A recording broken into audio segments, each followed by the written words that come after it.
안녕하세요. 저에게는 눈에 넣어도 아프지 않은 딸 하나와 아름다운 아내가 있었습니다. 제일 정확히는 말씀 못 드리지만 부품 관련된 일이라 몸을 쓰는 경우가 많습니다. 올해 나이 40, 아직 젊다면 젊은 나이지만 많이 힘든 일이다 보니 다른 일을 찾아볼까 매일 고민하곤 했습니다. 하지만 저에게 의지하고 있는 딸아이와 아이 엄마를 생각하면 그럴 수가 없었어요. 내가 그만두고 혹시나 일이 잘 안 풀리면 가족들은 누가 먹이고 누가 지켜주나요? 매번 그렇게 버티다가 기기운 없이 집에 오면 5살 배기 딸아이가 달려와서 안 갑니다. 혹시나 일할 때 묻은 먼지 때문에 딸아이가 병이라도 걸리면 어쩌나 해서 밀쳐내면 아빠 밉다면서 울어요. 그런 사랑스러운 모습을 보면 그날 힘들었던 게 다 날아갈 정도로 행복했습니다. 그렇게 하루하루 견디며 지냈는데 저에게 말도 안 되는 일들이 하나둘씩 벌어지고 말았습니다. 23살에 군대 전역하고 복학한 첫날 학교 앞 술집에서 아내를 처음 만났습니다. 친구들과 술을 마시고 있던 아내는 술에 잔뜩 취했는지 비틀거리며 화장실을 여러 번 오가더라고요. 제가 앉아있던 자리가 화장실 바로 앞에 있던 좌석이라 화장실을 오가던 학우들과 여러 번 부딪히곤 했었는데요.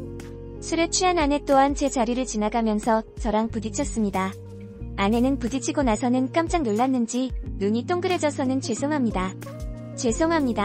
를 연신여 꼬인 목소리로 말하고서는 자기 자리로 돌아가더라고요. 그 모습을 보고 저와 함께 술을 마시던 친구들이 쟤 진짜 예쁘다. 아까 죄송하다고 말하는 거 봤어? 진짜 너무 귀엽다. 난리가 났었네요.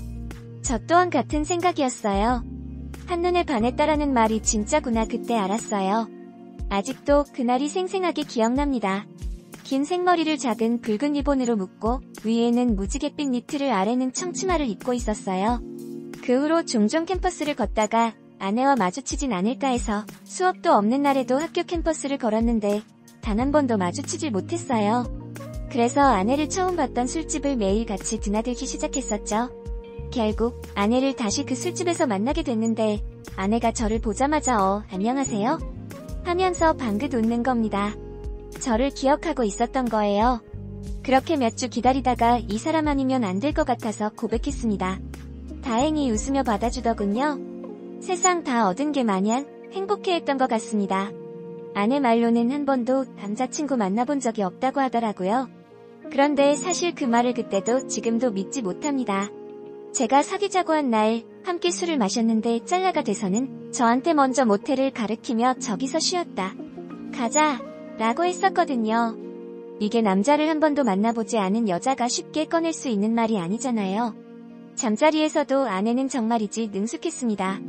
허나 그건 저에게 중요한 문제도 아니었고 그 정도 거짓말은 할 수 있다고 생각했기에 되묻지도 않았었어요.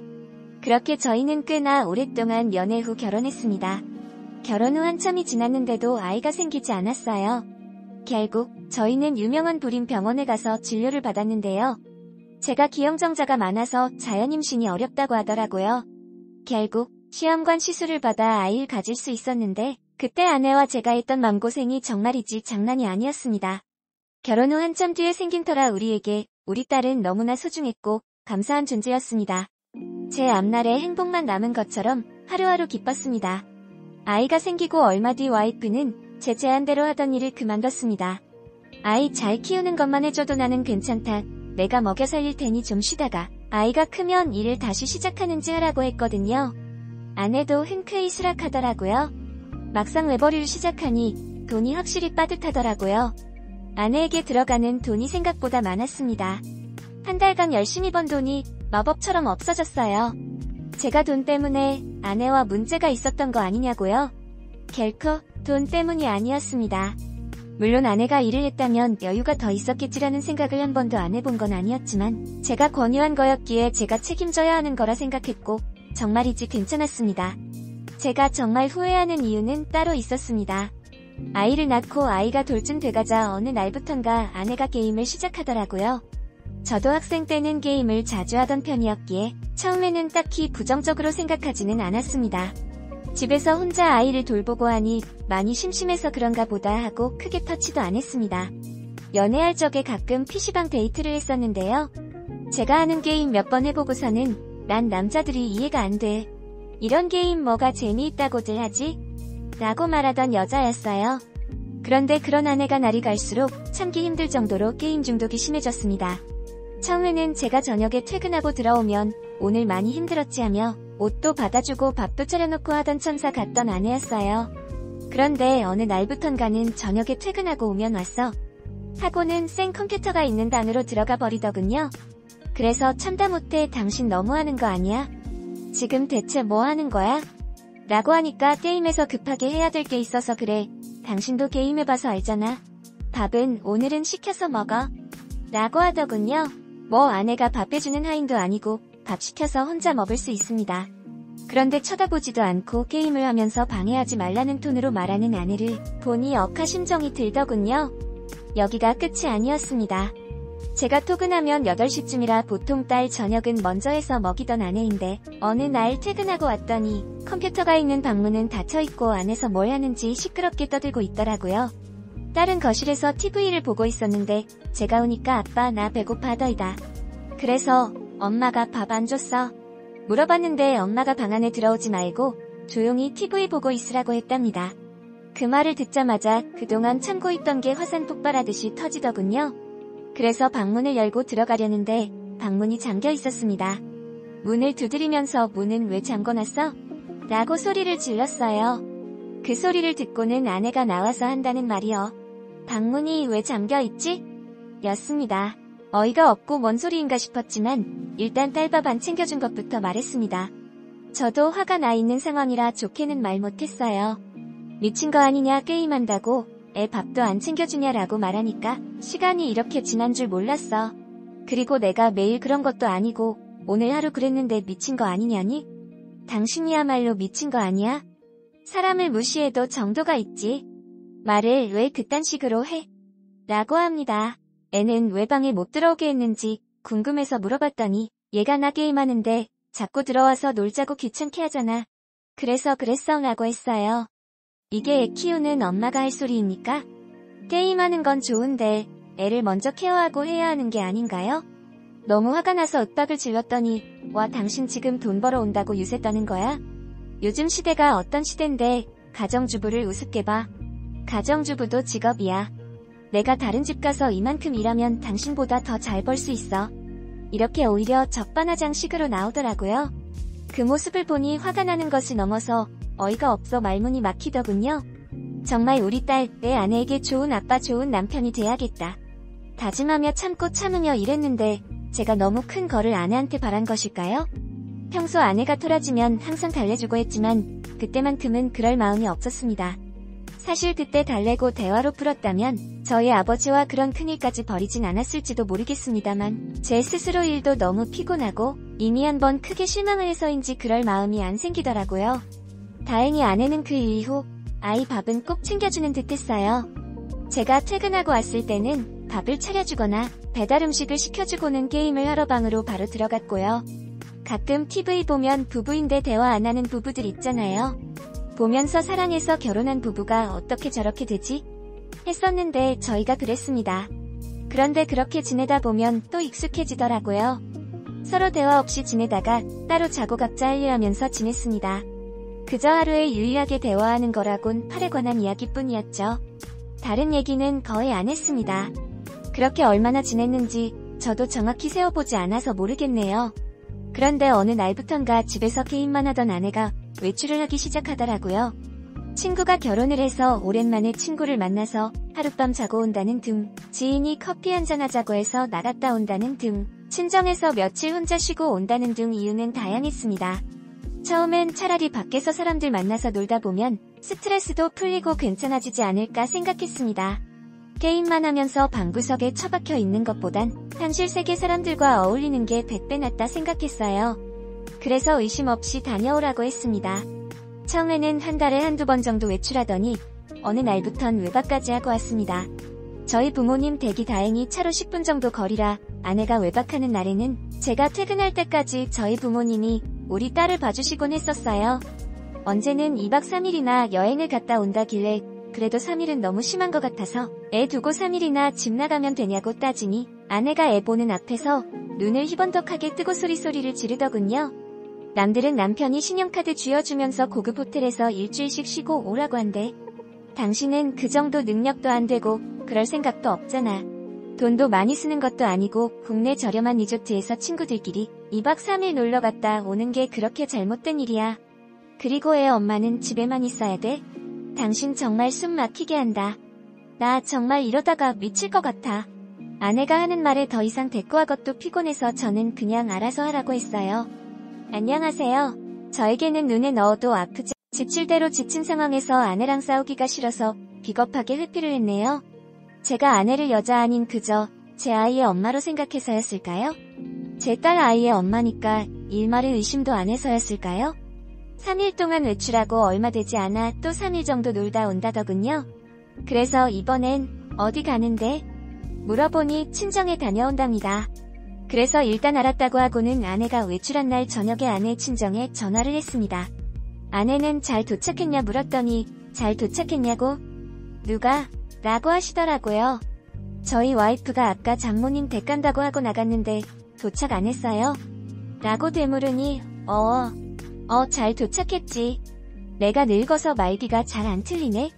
라고 하시더군요. 왜 사람마다 촉이 딱 올 때가 있잖아요. 그때 이상하게 의심이 들기 시작했습니다.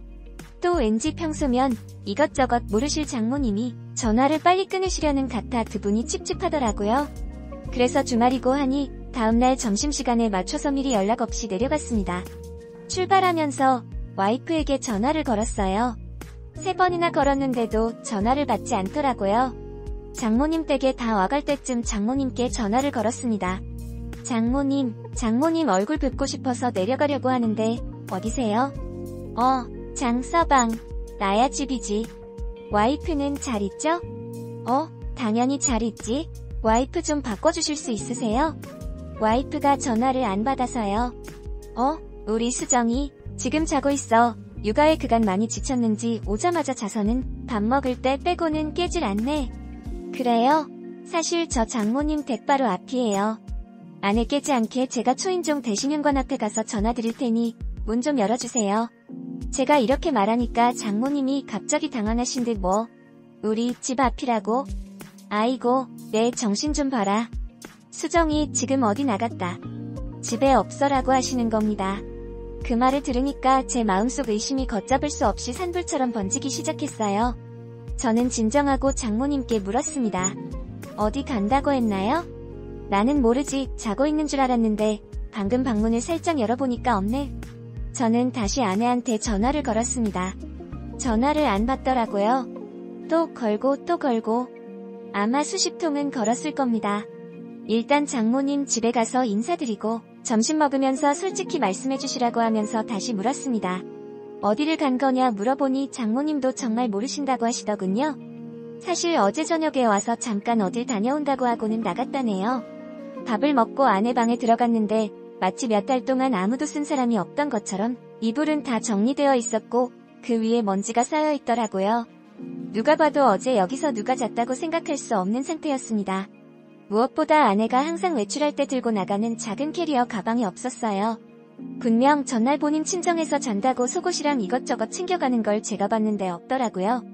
그때부턴 의심이 아니라 확신이 들었죠. 장모님도 결국 아내 편일 테고 믿을 수가 없어서 인사드리고 일단 나왔습니다. 아내한테 저녁까지 수없이 전화를 걸었지만 안 받아서 우리 딸을 저희 엄마에게 하루만 봐달라고 부탁하고는 집에서 혼자 기다리고 있었는데 저녁에 전화가 오더군요. 아내도 상황이 대충 안 좋은 걸 알았는지 집에 다녀간 거 들었어. 잠깐 친구들이 만나자고 해서 나왔는데 놀다 보니 전화를 못 받았지 뭐야? 라고 하더라고요. 어이가 없어서 당장 집으로 튀어오라고 했습니다. 이번에는 저도 물러설 생각이 없었어요. 끝까지 가려고 마음먹었어요. 평소면 알았다 하고 끊을 사람이 불같이 화를 내니 무서웠는지 새벽에 들어오더라고요. 아내가 오자마자 씻으러 욕실로 들어가길래 저는 바로 지하주차장으로 내려갔습니다. 가서 아내 차 블랙박스 칩을 가지고 올라와서 컴퓨터로 확인했어요. 안 좋은 예감은 틀린 적이 없더군요. 알고 보니 장모님 집에 갔다는 것도 거짓말이고 친구를 만났다는 것도 거짓말이더라고요. 외출한 날 저녁에 어떤 남자를 태우고는 만나자마자 웃고 떠들며 모텔로 가더라고요. 모텔 이름은 초콜릿 모텔이었습니다. 나 몰래 초콜릿처럼 달달한 사랑을 하며 좋아 죽었을 아내의 모습을 상상하니 피가 거꾸로 솟는 느낌이었습니다. 블랙박스 안에는 아내가 저녁에 저희 집에 오면서 장모님이랑 통화하는 내용까지 다 녹음돼 있었습니다.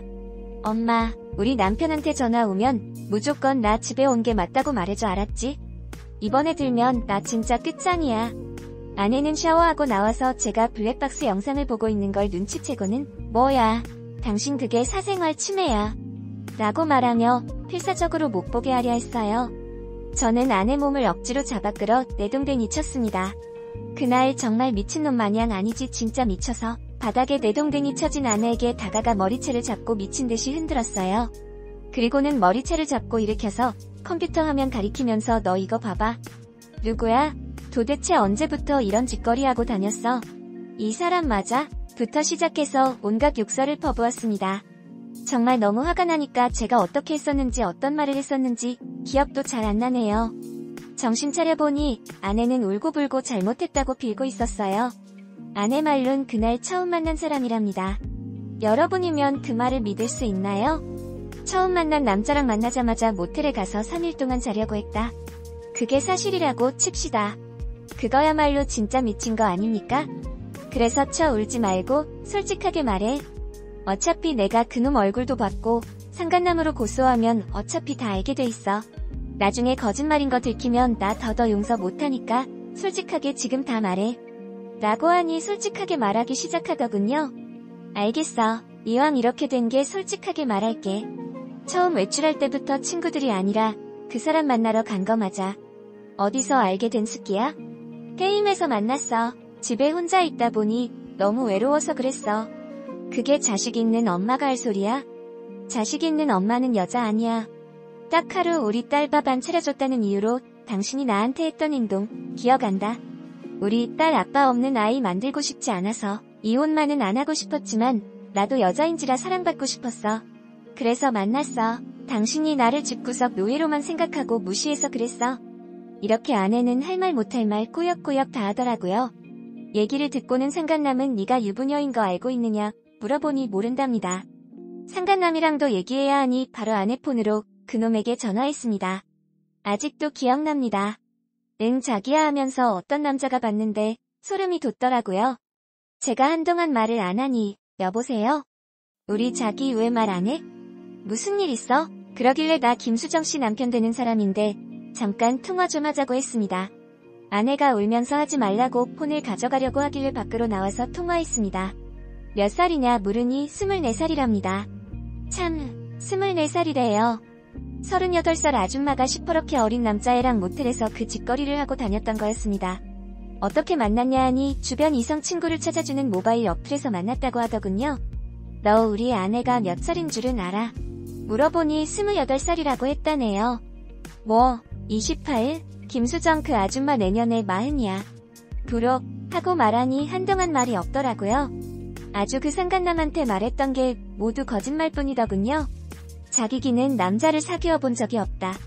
차도 아빠가 사준 거다. 뭐 집안은 부잣집에 수천여로 둔갑을 시켜놓았더라고요.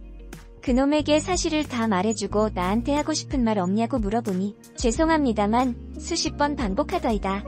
그러니까 속인 X의 잘못이지 속은 놈이 무슨 잘못이냐 생각되면서 조금 가라앉더라고요. 마지막에 부탁이 있다고 제 아내한테 할 말이 있다고 해서 집에 들어가서 스피커폰으로 전화 연결을 시켜줬습니다. 그 녀석이 아내한테 당신 남편한테 이야기 다 들었어. 앞으로 연락하지 마. 그리고 눈에도 띄지 마.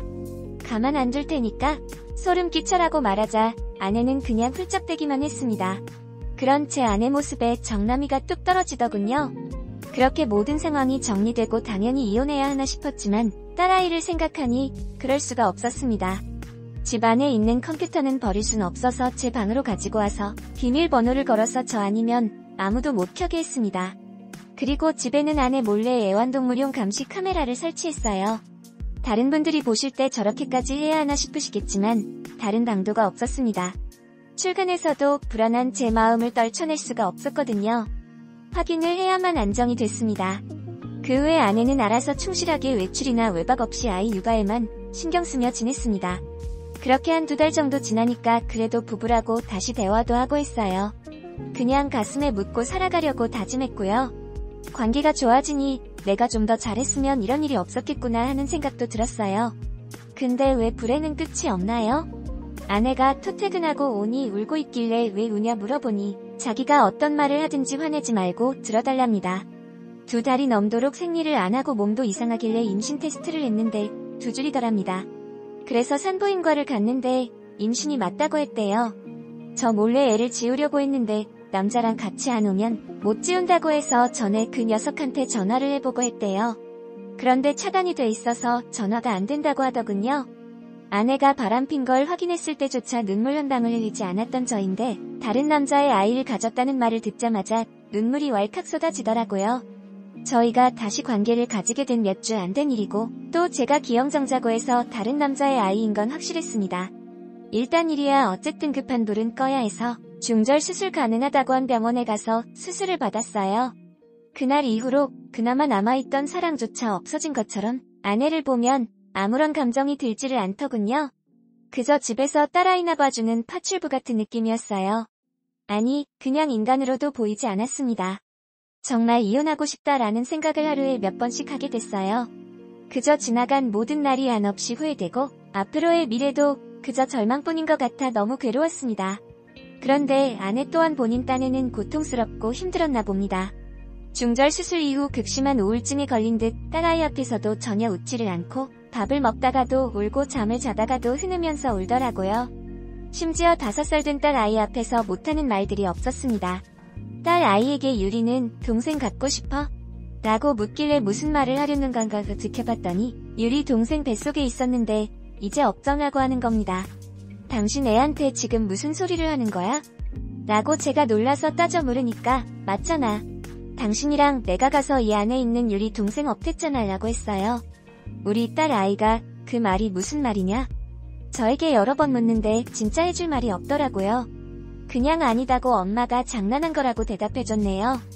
그래서 저희 딸도 그냥 그렇게 넘긴 줄 알았는데 우리 딸이 저희 엄마한테 가서 그 이야기를 그대로 했나봐요.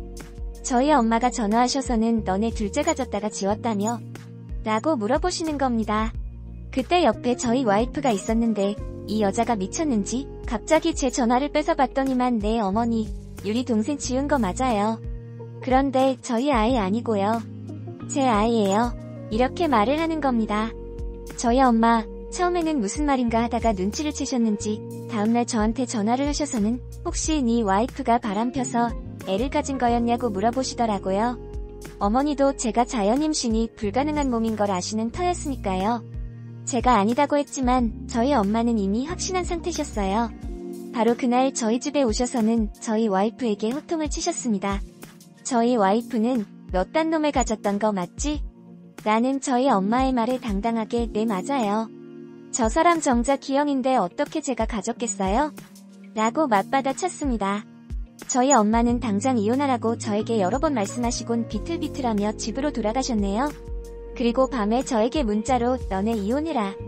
그리고 이혼 전까지는 너네 아버지한텐 비밀로 해라. 라고 하셨습니다. 아버지가 뇌경색이 있으셔서 혹여나 이 일을 알고 충격으로 쓰러지실까 봐서요. 아내가 이혼할 생각이 있어서 이렇게까지 나오나 싶어서 당신 나랑 이혼할 생각으로 이러는 거야? 라고 물었더니 내가 왜? 난 이혼 못해. 라고 하더군요. 당신 요즘 정말 이상해. 정신과 진료를 좀 받아보는 게 어때? 라고 진지하게 말했더니 본인을 정신병자 취급하지 말라고 말하면서 아이 보는 앞에서 저에게 물건들을 집어 던졌습니다. 진짜 하루하루 지옥 같았습니다. 그리고 한 달 정도 지났을 때 지옥보다 더 지옥 같은 일이 터졌습니다. 갑자기 아버님이 뇌경색으로 쓰러졌다는 연락을 받았어요. 그런데 장소가 바로 모텔이었습니다. 신고자는 저희 와이프였고요. 신고를 받고 구급대원이 갔을 때 아버님은 하얀 가운만 입고 침대 옆 바닥에 누워있는 상태였다고 하더군요. 알고 보니 저희 와이프가 저희 엄마에게 복수를 하기 위해 말도 안 되는 일을 벌인 거였어요. 바로 저희 아버지에게 50대 여성인 척 메시지로 접근을 해서 모텔에서 만나자고 했더군요. 처음 계획은 아버지의 모텔에서 샤워하고 가운만 입은 사진만 찍고 그걸 어머니께 익명으로 보낼 생각이었다고 하더군요. 그런 식으로 저희 부모님 두 분 모두를 평생 괴롭힐 생각이었는데 아버지가 제 아내의 얼굴을 확인한 순간 쓰러져서 이를 그르쳤던 거였어요. 다행히 바로 치료를 통해 아버지가 깨어나셨고 아버지가 퇴원하신 후 저는 본격적으로 아내에게 이혼 소송을 걸었습니다. 다행히 증거가 충분해서 저에게 유리한 방향으로 소송 결과가 흘러갈 것 같습니다만 아직도 저는 이런 여자가 제 와이프였다는 게 끔찍하고 소름 돋아서 정신병에 걸릴 것 같네요. 지칠 대로 지친 상황에서 아내랑 싸우기가 싫어서